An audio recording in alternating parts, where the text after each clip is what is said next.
Welcome back to Dewan Pundit Indonesia, the English version, and this segment takes you straight to Manchester, where two managers are in the spotlight.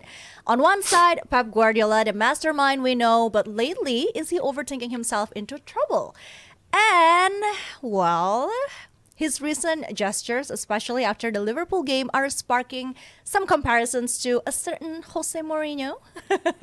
And on the other side, Ruben Amorim is still finding his footing at Manchester United. But before we go to Manchester, can we talk about Liverpool for a bit? No. Sure. Good. Can we talk about Liverpool You're for a bit? untouchable. Liverpool has been performing really well lately. Yeah, no, I think Arne Slot is doing a good job. Even he said, like, I didn't imagine it was going to be something like this. So we're doing, excuse me, Yeah. we're doing well. But it's to the help of, wow, but it's to the help of the great players that we have. A lot of people criticized, we only signed Chiesa, but it is what it is. But we still perform. Chiesa is so great in the locker room. You never know that. What if he's The a impact leader, is in the locker room. very Yeah. impactful, great speeches before Yeah, matches. yeah. Yeah. It could be. That's X factor, Yeah. right? But I think they're playing well to the system. They're playing well with the players that they had from last year. We've got injuries in Alisson and Diogo Jota as well, and we're still unfazed, which surprises me. But we're playing well. If you compare, we're still less clinical than we were in the Sadio Mane and Mo Salah era with Jurgen Klopp, but it's still exciting football to watch at the moment, with really fluid football going on. We mentioned in the past, Ryan Gravenberch is playing really well as well, which helped this Liverpool side. But yeah, I think Mo is playing in his contract year, and he's just being consistent as he is. So, Do you think it's going to be Liverpool's season to finally lift the trophy? well, not finally, we did lift the trophy just a Not bit a with while fans, ago. not Not with with fans. fans. No, Yeah. it's a Yeah. Mickey Mouse trophy or whatever they called it. Pandemic trophy, sorry. The pandemic Trophy. Mas Hario and Rizal are actually quite sure about No, this. Rizal is very confident right now. Yeah, He's bullish about very. his chances. I can tell from each and every single episode. I mean, He's look, been very smug lately. we're on top of the Premier League. We're on top of the Champions League table as well. Yeah. But the Premier League to me is more important at that stage, being on top. But I don't want to jinx it. We have a really, really good chance. Well, What a jinx I can it, hear the huh? bike noise. Your friend certainly has jinxed it But a lot of time before. where was I? Yeah, I think you've seen in the different leagues in La Liga as well. Yeah. You have a good enough lead, and it's still not enough. So the only thing to do is just be consistent. If we have the budget to bring in more players in January, that would be bonus. But as long as we still have the current core players that we have, the front lines is ever changing with Luis Diaz playing as starter. Last time against Bayer Leverkusen scored a hat trick, and then now he didn't quite play well in that position against City. Yeah. But yeah, I think other than that, I think things are working. A diplomatic answer. See, Aldi, this is how you answer a question. When you're asked about your favorite team, this is how you answer. Structure. Very structured, very cool, very demure. Is Demure. that- And yeah, very that's what Gen careful. Z Very would say. careful. Very careful selected, because yeah. at one point in the Premier League, Newcastle United had a 14 points So lead. Is it 12. 12. But Man United has a game in A hand. game in hand, right? And It's not as bad as... So I think for Liverpool, another draw is still not safe. So it has to be 15 points the lead. So if Liverpool can do that, and I think they can be champions. Okay. 11 is still sketchy for me. Oh, okay. I'm not jinxing it. Again with the short, yep. And I'm not that confident about the game in the weekend against Everton, right? Yep, why not? Because Against it's a Everton. derby, and in Ooh, derbies yeah. usually form is not a factor, and Everton is hurting, and this is their last game ever in the Merseyside derby, playing at the Goodison Park. So I think it's not going to be plain sailing for Liverpool. But you saw how bad Everton was against Man United. It's a True. small. I think it's It's a smoke screen. It's not a smoke screen. Because Braithwaite is They an agent cannot- for Manchester United. Twice. Yeah. Twice He's Manchester longing United for that move. Yeah. bid for Braithwaite. That's It it, was yeah. rejected, and it was a horror show from him, from Tarkowski, another Tarkowski, player that's yeah. been linked with Manchester United a long time ago.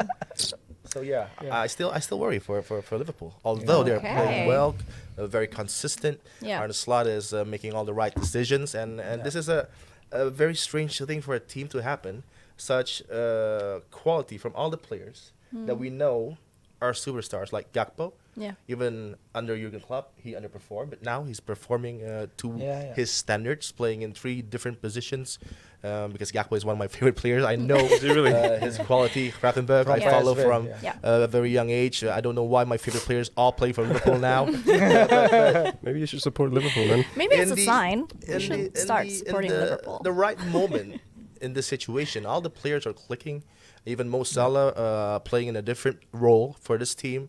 Excellent. You can say that this is his final season, his a goodbye tour. But again, you still need a good coach to tell Mo Salah that he has to perform more even now Yeah. in terms of creating chances for his teammates. And that's not easy Yeah. for a player with his age to Yeah. be told that he has to provide as well Yeah. for his teammates. Okay. Should we shift our focus back to Manchester? Are you Yeah, ready? I thought we were gonna talk about Yeah, Guardiola. yeah, this but was a special request from us, Gary, for okay. Kiko. Was it? Oh, thank you. Because Thank Liverpool you. has been doing pretty well Yeah. lately, Yeah. so they also deserve a chance to be Yeah. one of our topics today. But Yeah. moving on back to Manchester, Pep Guardiola. Has Yeah. overthinking become a recurring issue for Pep, or is it No. just pressure mounting up? Yeah, pressure for sure, and I think the defeat against Liverpool breaks him to a point that he becomes Jose Mourinho. Yeah, with the finger thing. I mean, Guardiola said when we're winning, I'm just enjoying, but we only see the winning part of him before now, and right now we'll see the other half of him, the other half that maybe the football world doesn't see that Except for often. Brescia fans. Except for Brescia fans during his short stint there. Yeah, but I think 6 defeat in 7 games, 11 points behind the Reds, 11 points behind Liverpool. I think, with his 6 fingers, I mean, he's indicating the trophy counts that he has, including the 2 titles that he won with just a margin of 1 point against Liverpool. I think it's in 2018-19 and 21-22. Yeah, so a lot of people are waiting for this moment to happen with him and the 115 charges that's coming into Man City. Yeah, they're in a bad place. Obviously, I don't think the January window will help so much regarding who they want to buy, because Man City are not a panic club. They don't usually delve into the market and try to sort it out. Pep himself said it's not about buying the right players. It's not like buying the next Rodri, because he said there's no other Rodri in this world. It's not like another Rodri is there. Yeah. The way that Rodri plays for Man City, and he said that after the 6 or 7 players that they lost, at least the few that who has come back, Diaz and everyone, when they got into full fitness, I think he can be bullish again with their chances. And we know City are traditionally better after the new year, especially entering March, April, May. They usually step up a gear, but yeah, I don't know. It has never before happened to Pep, and the way he's acting now, I think something broke a little inside of him, but maybe it can be remedied after the new year. Do you think so, Adi? I don't think so. And I think knew there's a deeper problem for City and for Pep and for Liverpool. They have Arne Slot, and Pep doesn't have a track record facing Arne Slot before. Because if you see when he fought against Arsenal, he knows Mikel Arteta well. Fighting against Jurgen Klopp, he knows him from the Bundesliga. So this is a new territory with a new opponent. As we can see that Slot is enjoying it because he's a fresh threat, and I don't think Pep knows too much about him. So that game, that first half against Man City for Liverpool, that was a brilliant performance, which I think Pep was surprised by the way he sets up his team. And to add the problems for Pep Guardiola, I think with Kevin De Bruyne now fit and not playing, I think there is a friction there between him and one of the leaders in the side. So I think all He is did not deny it, though. If he denied it, then there's something it's there. happening, Yeah. right? Yeah. So I think problems are more complicated than it seems, and it will take time. But Pep is the right guy to turn things over. even if it's not going to happen this season, but I think next season, Man City will be a different beast if they are still in the Premier League, because I think the charges will stand for the next couple of seasons, and like magic, I think City will get away with it. Like magic. As usual. Yeah. What a shot to City. Wow, really a masterclass from the Abu Dhabi guys. And From the legion of how lawyers. many lawyers do they From have? the legion of lawyers. It's like that- WWE. It's like I'm not gonna get there. coming into the ring. Yeah. So in the camera. No, but they're fifth in the league right now. So I think, like you said, Adi, if it's anybody, it's Pep Guardiola. I think he's going to manage something. I don't quite think he's fit to. Well, I might jinx it again. Well, I think he might do something with a title challenge. And Well, if he turns it around, Yeah, exactly. and Pep and City catches up with Liverpool, then it will be one of the greatest ever achievements. True. Yeah. Yeah. for True. Pep and for a club like Man City. Yeah, but I think losing Rodri was too big. You know, he doesn't have a replacement playing in that pivot role. I think Rico Lewis and Bernardo No, Silva has been thrown in Different kind of in that players, position, and they couldn't do what he does, breaking the defense and carrying it up front with the passes or with his dribbles. But I think they'll fix something. Again, that depth with which we saw with Madrid and Barcelona is also occurring to a lot of other teams as well, and Pep's seeing one of it because Kovacic is also injured. Yeah. He doesn't have, again, he's not a Rodri, but he doesn't have that the shoes to fill in that position in a natural way. So, but I think they'll fix something. Pep and Man City. Yeah, I think they'll fix something, but I don't think they can fix it as best as they can chase that 11 points gap to Yeah. Manchester City. I think the best bet now is how they keep pace with Arsenal, at least for now, and then try just their best. The best they can do now is hope that Liverpool will slip. We don't know when, but it's bound to happen. Because I mean, Liverpool doesn't have the blip just yet, right? yeah, I think A run after of 3-4 matches where they can't win. it's bound to happen. It's just like waiting to happen. yeah? Well, but just the question is when. I think when Pep is entering this new territory, as Adi said, not just about a slot, but about this new contract. Yeah. He never been in one club for 9 years. Beforehand, he's in a new territory with a new guy at the top. But I think he's smart, because now if City he's- fires him, he's got more money in the bank. Yeah. Better compensation package, of course. Yeah, that can also be possible, but he doesn't have that experience of. I think we touched on this before, like how he can rebuild the squad. He's never been in a position to rebuild the squad because he usually went out after 3 years. So a lot of challenges, and I still think something small inside him broke after the defeat. Sadly. And the comments and the stadium, the around, because he said, starting from the Brighton game, everyone wants me to get sacked. Maybe they're right, and with him with the finger thing, everything. I think Maybe they kind of got to him. of way. course, seriously, But it's a bit of adversity, and he's never lost four in a row. He's never lost For four in, his in whole his entire manager career, career. So it's a pressure that creates overthinking. It's a hard He didn't blow. start Vardio. He didn't start Ederson. It's not because of form. It's just he wanted to try something new. But I think it's because of form. Because of Yeah. because of form, mistakes, The Guardiola with the So- Kulusevski mistake, On the plus side for Chelsea fans. Chelsea fans. Yeah, City fans can always move to Chelsea, right? Because- Where did I hear that They're before? the same.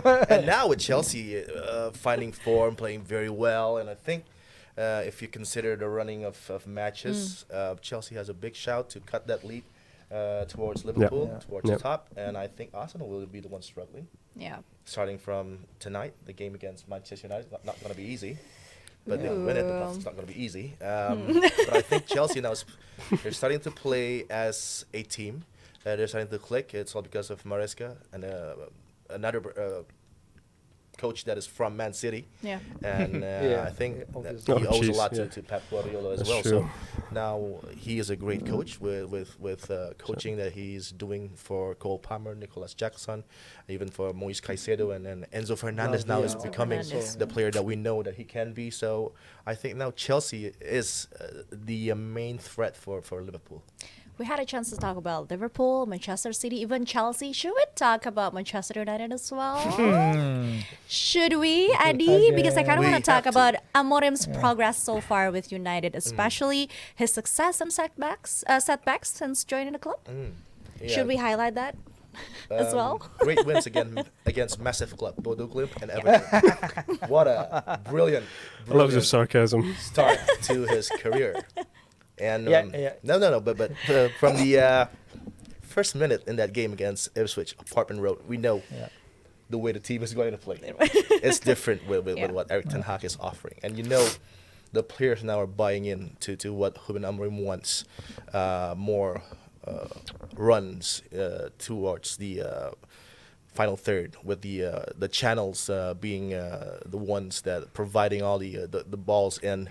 Amad Diallo, again, I've said in the previous show, in the Bahasa version, Erik ten Hag should be in jail of the way that he treated Amad Diallo. We know his quality from Atalanta. He was on loan in Sunderland, doing an amazing job, and he doesn't have that opportunity to play for Erik ten Hag.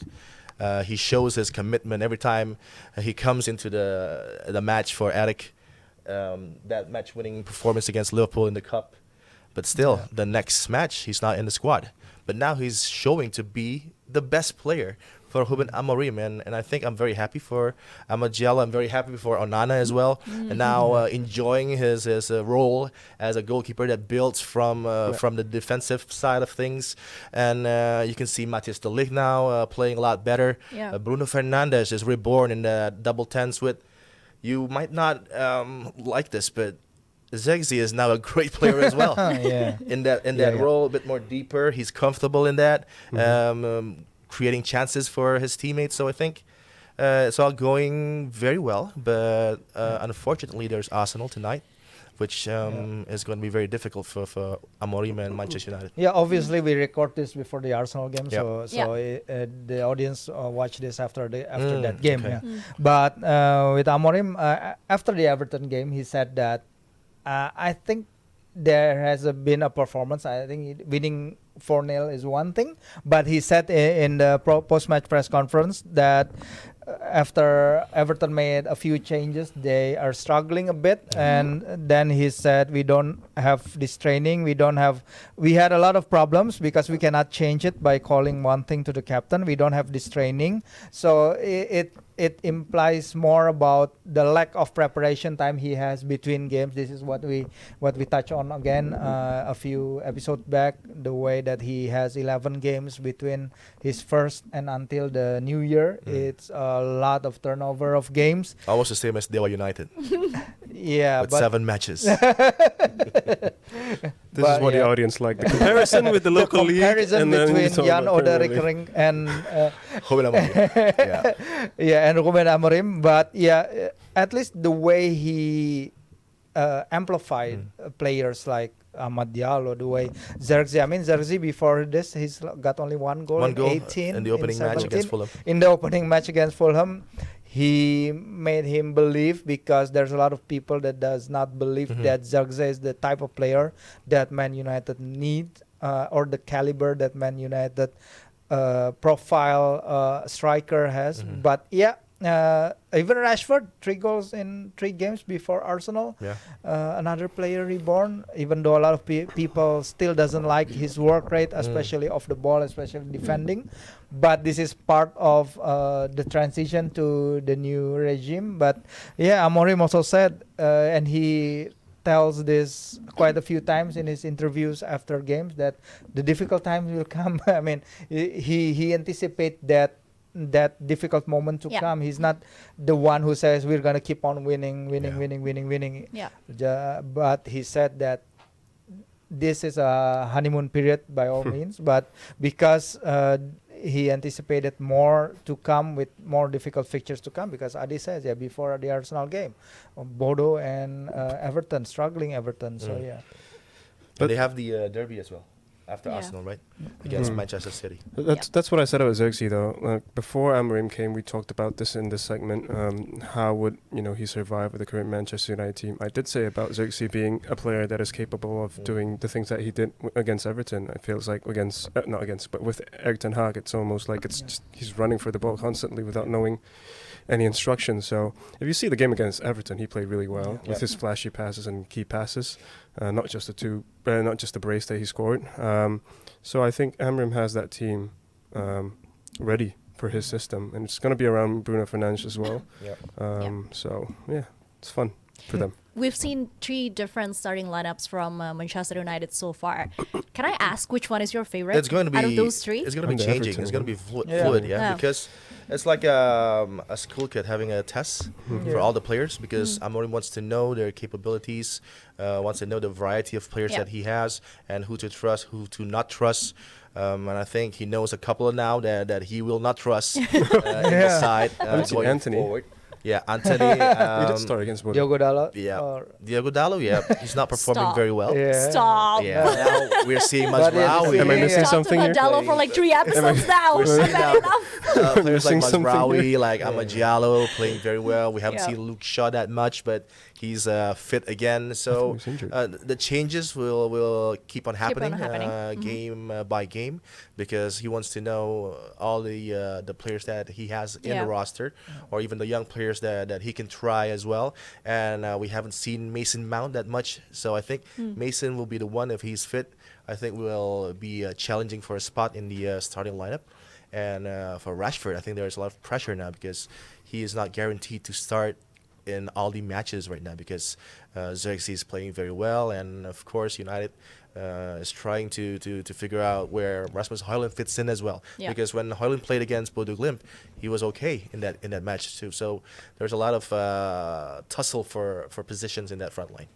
Right. So, what do you think, Jebret team? What's your favorite team in the Premier League? Are they doing well or not? Write your comments on the comment section below. We'll be back right after this one.